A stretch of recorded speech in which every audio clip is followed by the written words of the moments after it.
Традыцыйна па малочнай вытворчасці Брэсцкая вобласць адзін з рэспубліканскіх лідараў. У 2018 годзе на малочна-таварных фермах рэгіёна атрымана больш за 1 мільён 600 тысяч тонн малака.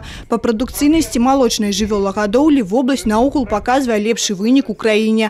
Але ў той жа час свой патэнцыял галіна выкарыстоўвае далёка не поўным аб'ёме, адзначалася падчас семінара. Якія высновы трэба зрабіць і што прадпрыняць, аб гэтым ішла гаворка.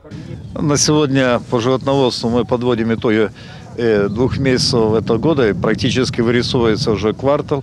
Я скажу, те плановые показатели, которые мы ставили перед собой, хозяйство, регионы в целом выполняют. Но чтобы получить результат, надо дружить с наукой, надо соблюдать технологию. А задачи перед областью стоят немалые.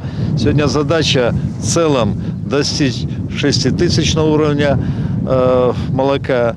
Но задача непростая, но в целом она выполнимая для Брестской области. У гэтым годзе Брэсцкая вобласць плануе атрымаць не менш за 1 мільён 800 тысяч тонн малака. З уліка маштабаў праведзенай мадэрнізацыі рэзервы для павелічэння аб'ёмаў малочнай вытворчасці ёсць, аднак толькі пры разумным падыходзе. Са станоўчым вопытам эфектыўнасці вытворчасці удзельнікаў семінара пазнаёмілі на адной з малочна-таварных ферм адкрытага акцыянернага таварыства «Вознесенскі». На данном этапе, когда уже удой составил почти около 8,5 тысяч на одну голову, понятно, что надо работать над эффективностью, надо работать над экономикой. И один из важных моментов – это надо работать над снижением стоимости кормов.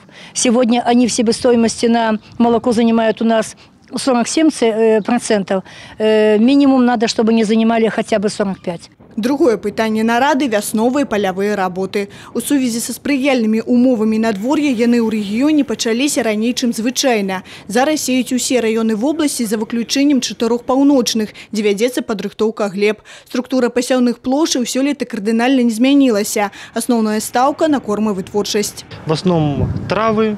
Это будет работа с силосными культурами, это в частности у нас кукуруза.